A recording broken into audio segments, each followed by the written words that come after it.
Have you ever wondered why people fail at business? Well, we've got Canada's top leading CPA and business consultant, the #1 business consultant, in fact, explaining why most people fail at business. And in fact, 96% of them fail.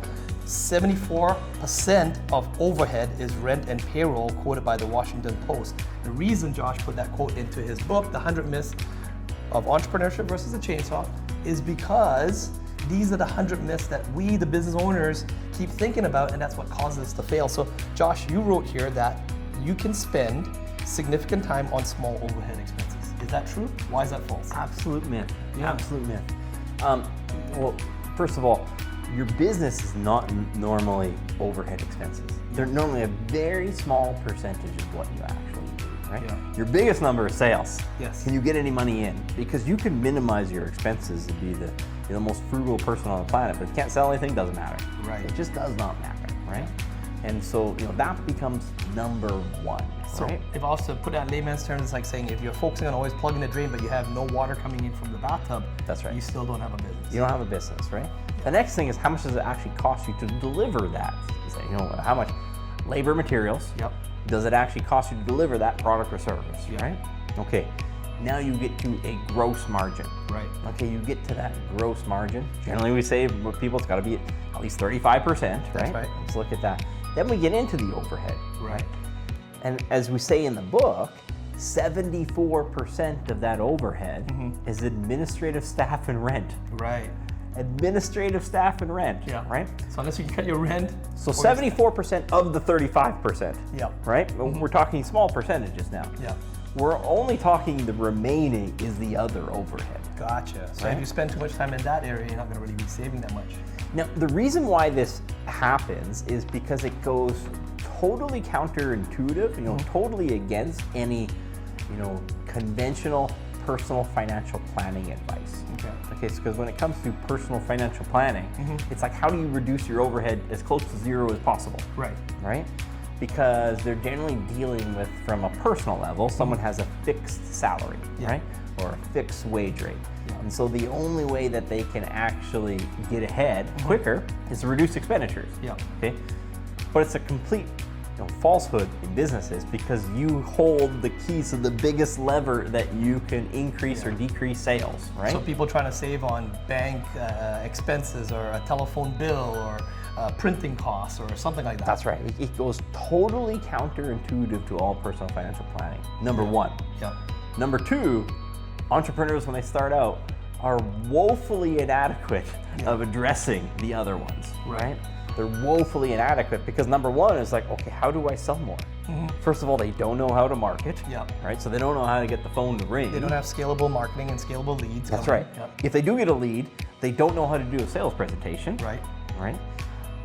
They don't want to They don't want to learn in order to get more efficient in delivering their product or service. Yeah. They don't have social proof to get more clients coming in or charge higher rates. You got to research maybe to increase the scope of what you can do, so you can charge at a higher price that you can actually make money on that project, right? More margin. Yep. So dealing with the other issues is basically dealing with the unknown, Right. things that we've never dealt with before, Yeah. right? Then you get into the space. Well, first of all, when you get into the space, it's like, well, now you're locked into a space. There's not lots. Sometimes there's not a lot that you can do, Yeah. right?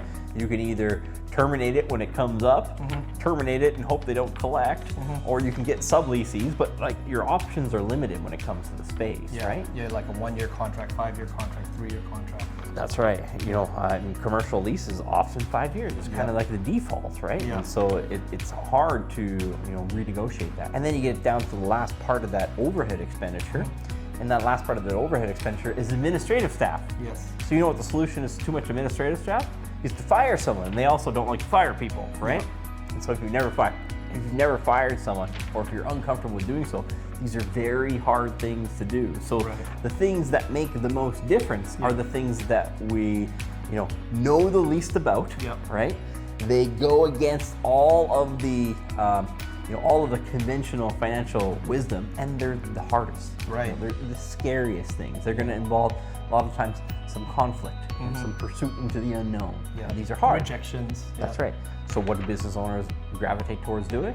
They're going to get on the phone and rag on TELUS. You know, they're going to rag on their provider because they think they can get another $10 a month off their phone bill. Yeah. Or they'll take time off and go visit the bank and go, try to talk to the manager about maybe $20 of charges on their bank account. That's right. When meanwhile they're leaving, trying to save $10 here when they're leaving $10,000 a month on the table in sales because they're not doing any marketing. Right. Because they're scared of marketing. They don't want to get in front of this camera like me and you are doing right now and put out a piece of content, right? They're afraid to ask for a review because they're worried that the person might say no or give them a bad review. That's right. And so business is a numbers game, right? And so all of those other things, you're not going into debt at most of the 24% of the 5%, right? That's right. Because we're dealing with for every $100 you charge a customer, your labor materials are $65, you've got $35 left over, right?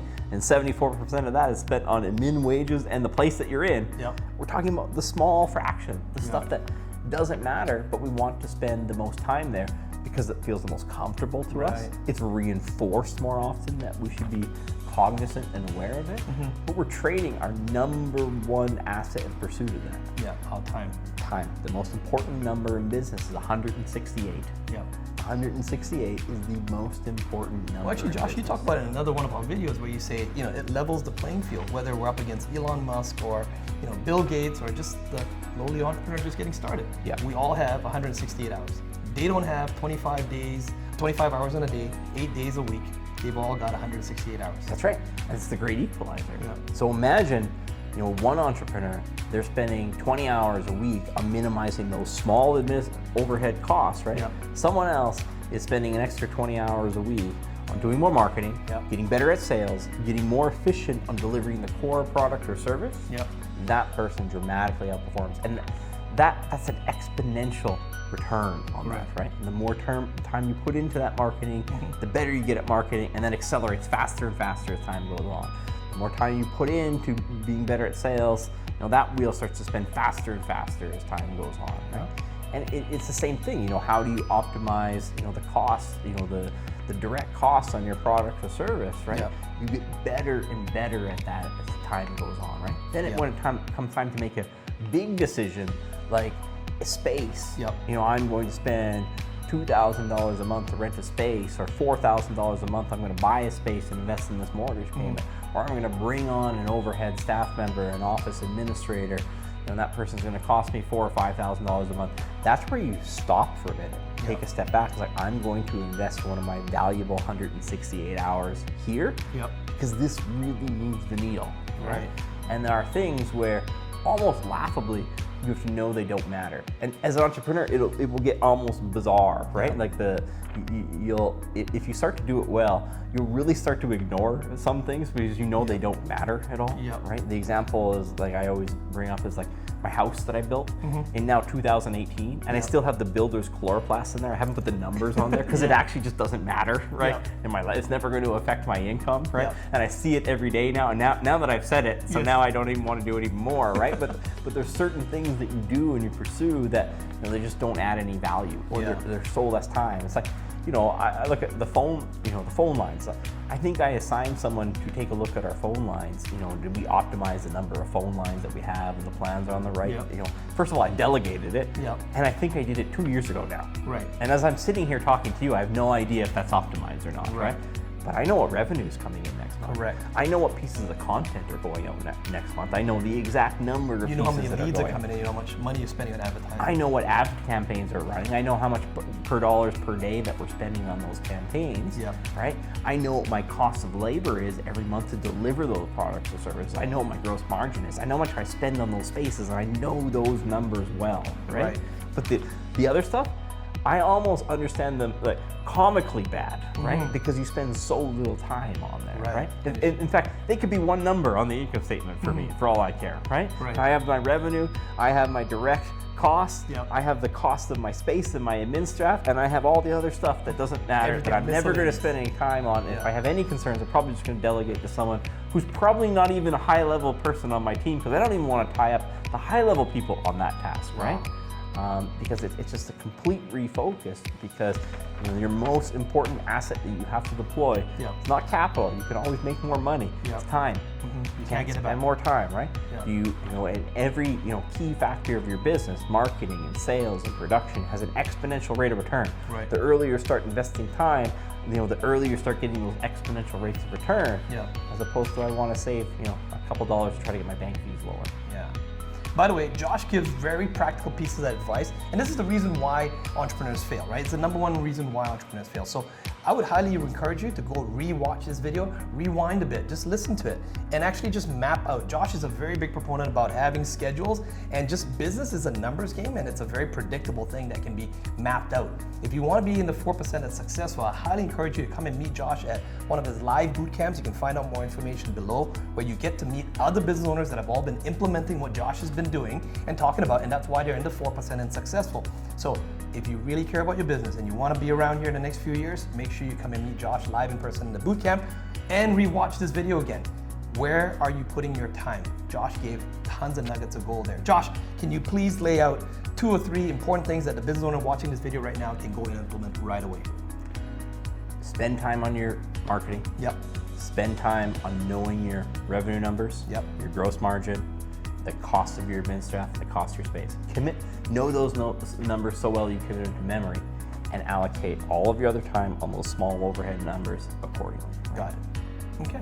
Well, if you like this video, go ahead and hit the subscribe button. Comment in the comments below. Josh and myself do read your comments, and we do answer them ourselves. So if you write a great comment and we like it, we may just feature you in the next video. We'll see you in the next video.